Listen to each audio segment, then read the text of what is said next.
Question number 3 कहता है दिखाइए कि संख्या रेखा पर √5 को किस प्रकार निरूपित किया जा सकता है। किसकी बात कर रहे हैं हम? √5 को। तो अब संख्या रेखा पर हम देखते हैं, इसको बनाकर हम देखते हैं फ्रेंड्स। कैसे बनाएंगे हम, जल्दी से हम यहाँ देख लेते हैं। फटाफट संख्या रेखा की हम बात करते हैं। हमने एक संख्या रेखा को डेवलप कर लिया। संख्या रेखा हम कैसे बना सकते हैं? हम इस तरह से बना सकते हैं।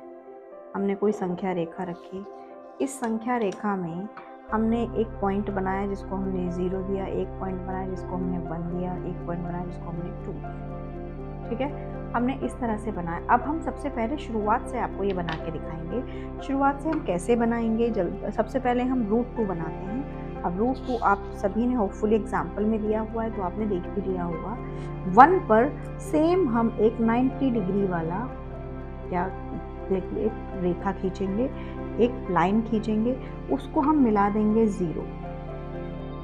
सपोज मैं जैसा आपकी बुक में दिया है वैसा कर लेती हूँ। तो ये हमारा एक पॉइंट है, जो 1 वाला पॉइंट है वो है हमारा A, और इसको सेम हम नंबर में लेते हैं 1। इसका भी जो इसका बेस है, इसका भी 1 संख्या है 0 से लेके 1 तक, और ये भी हमारा 1 है। अब हमें ये निकालना है, तो इसके लिए A के बाद हमने B ले लिया यहाँ पर। अब हमें अगर ये निकालना, ये हमारा 0 है, ये हमारा A है, ये हमारा B है। अब हमें निकालना क्या है?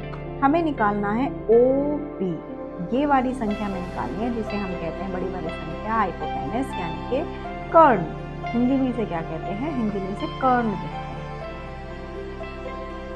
इसको अगर हमें निकालना है तो पाइथागोरस का हमें एक फॉर्मूला यूज करना पड़ेगा।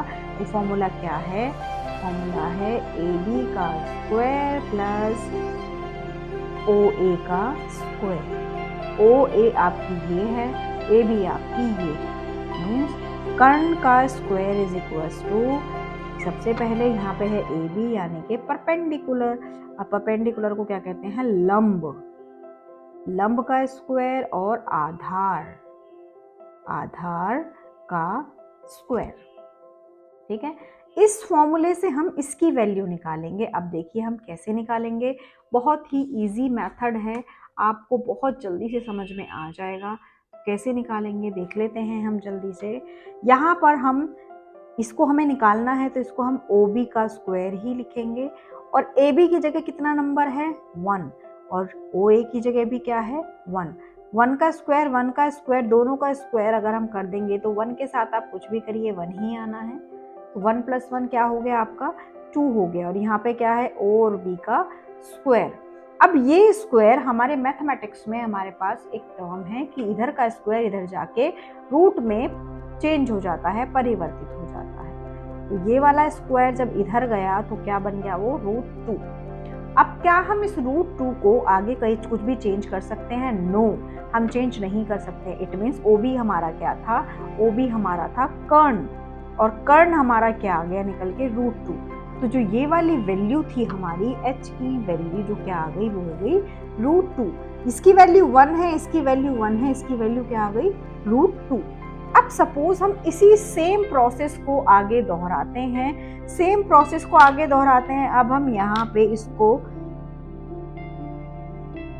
सेम जो हमने यहाँ किया था कि इसको हमने आगे बढ़ाया था रेखा को, अब हमने इसको ऐसे बना दिया। ये हमने 90 डिग्री का एंगल बना दिया, और फिर हमने किससे ऐड कर दिया? 0 से ऐड कर दिया। वंस अगेन अब फिर से देखिए, हमने किससे ऐड कर दिया? 0 से ऐड कर दिया।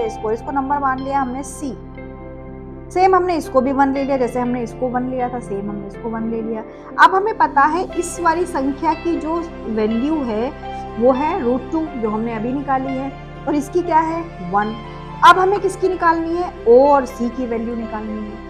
अब देखिए O और C की वैल्यू हम कैसे निकालेंगे? फिर से हम क्या करेंगे इसमें? फिर से हम लगा देंगे क्या? पाइथागोरस। OC का स्क्वायर इज इक्वल्स टू नीचे वाले का स्क्वायर O और B का स्क्वायर, और OB का स्क्वायर यहाँ पर क्या निकल के आएगा? OB आएगा हमारा √2, और √2 का अगर हम स्क्वायर कर देंगे तो आपको भी थोड़ी देर में समझ में आएगा क्या आएगा। और यहाँ पर प्लस में 1 का स्क्वायर, यानी कि ये क्या था हमारा? B और C का स्क्वायर। तो BC हमारी क्या है? 1, तो 1 का स्क्वायर। OB हमारा क्या है? √2, तो √2 का स्क्वायर। तो अब यहाँ पे इस स्क्वायर से ये रूट कट जाएगा तो यहाँ पे 2 आएगा, जो हमने टर्म ऑलरेडी आपको बता रखी है, प्लस यहाँ पे 1 आएगा। यहाँ पर क्या है, ओ सी, ये वाला जो स्क्वायर है इधर जाएगा तो वो रूट में कन्वर्ट हो जाएगा। तो इससे हमें क्या मिला, ओ सी इज इक्वल्स टू हमें मिल गया √3। नाउ वी हैव ओ सी, यानी कि √3 हमारे पास मिल गया। अब अगर इस सेम प्रोसेस को हम और आगे बढ़ाएं, अगर इस प्रोसेस को हम सेम और आगे बढ़ाएं, हम एक और लाइन खींचे 90 डिग्री की और उसको किससे ऐड करें, बताइए किससे ऐड करेंगे, सेम हम ऐड करेंगे, किससे, सेम हम 0 से ऐड करेंगे। अगर हम फिर से इसको ऐड करते हैं तो इसको हम नंबर मान लेते हैं d। ध्यान से समझिएगा फ्रेंड्स, बहुत इजी है, बस आपको समझना है। c के बाद d में हमने इसको आगे बढ़ा दिया, ये हो गया हमारा 90 डिग्री का एंगल। 90 डिग्री में ये हमारे पास √3 आ गई और इसको हमने फिर से 1 रख दिया, फिर से हमने क्या किया, 1 रख दिया। अब हमें फिर क्या निकालना है, हमें OD निकालना है। अब OD निकालने के लिए हमें क्या करना है, आप थोड़ा सा फिर से ध्यान से देखिए। OD निकालने के लिए हम क्या करेंगे, यहाँ मैं लिख देती हूँ, OD का स्क्वायर इज इक्वल्स टू, सबसे पहले इसका बेस O और C का स्क्वायर, जो कि ये है OC जो हम निकाल चुके हैं, और हो गया CD का स्क्वायर प्लस C और D का स्क्वायर। थोड़ा सा इधर कर देती हूँ मैं, C और D का स्क्वायर। अगर आप ऐसे निकालेंगे तो ये आएगा √3 का स्क्वायर प्लस 1 का स्क्वायर, और यहाँ पर इससे इसको हम कट कर देंगे, ये हमारे पास फैसिलिटी है मैथमेटिक्स में।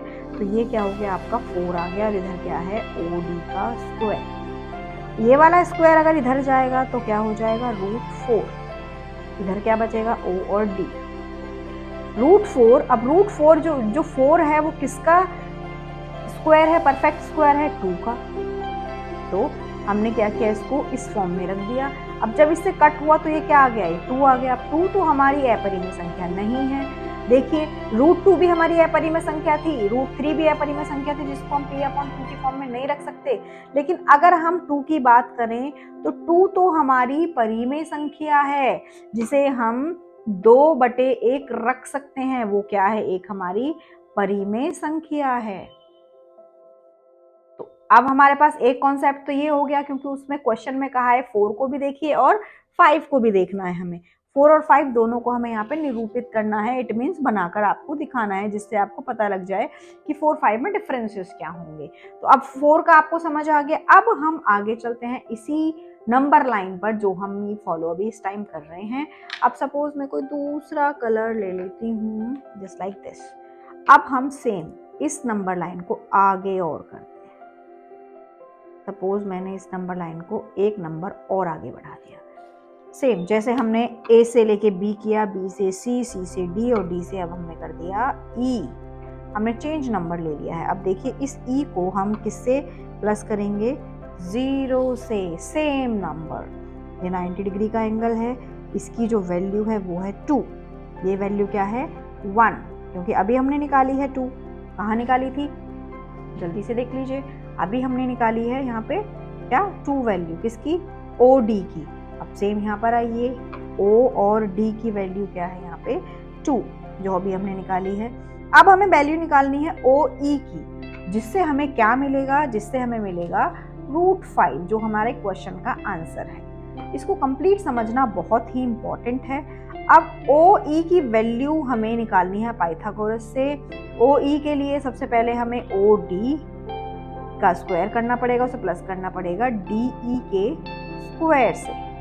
जब हम ऐसा करेंगे तो यहाँ पर OD क्या है, OD हमारा 2 है, 2 का स्क्वायर प्लस 1 का स्क्वायर। 2 का स्क्वायर क्या होता है 4 प्लस 1, ये क्या हुआ हमारे पास 5। सिंपली वे में अगर हम देखें तो ये हमारा क्या हुआ, ये हमारा 5 हो गया। अब इधर क्या है, OE का होल स्क्वायर। अब इस स्क्वायर को इधर भेजेंगे तो ये क्या हो जाएगा √5। अब ये सिंप्लीफिकेशन है आपकी, जो क्वेश्चन में दिया हुआ है निरूपित करने की कि √5 कैसे आया। तो √5 आपका ऐसे आया। फिर से एक बार देख लीजिए, हमने सबसे पहले इस नंबर लाइन पे 1 के ऊपर एक रेखा खींची, जो कि 1 के ही बराबर हमने लिया था।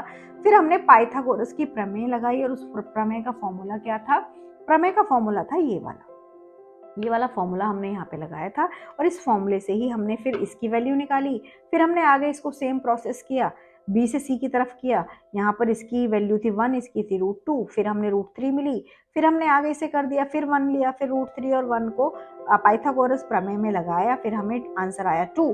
2 के बाद में फिर हमने लगाया तो आंसर आया हमारा क्या, √5। यही हमें यहाँ पे निरूपित करना था। तो ये वाला जो सोल्यूशन है ये आपको करना है। होपफुली आपको ये क्लियर हुआ होगा। इसे अच्छे से बनाइएगा। मेरे को समझाने में थोड़ा सा ये डिफिकल्टी हो गई है क्योंकि स्पेस यहाँ पे थोड़ा सा कम है। प्लीज़ आप इसे ठीक से बना लीजिए।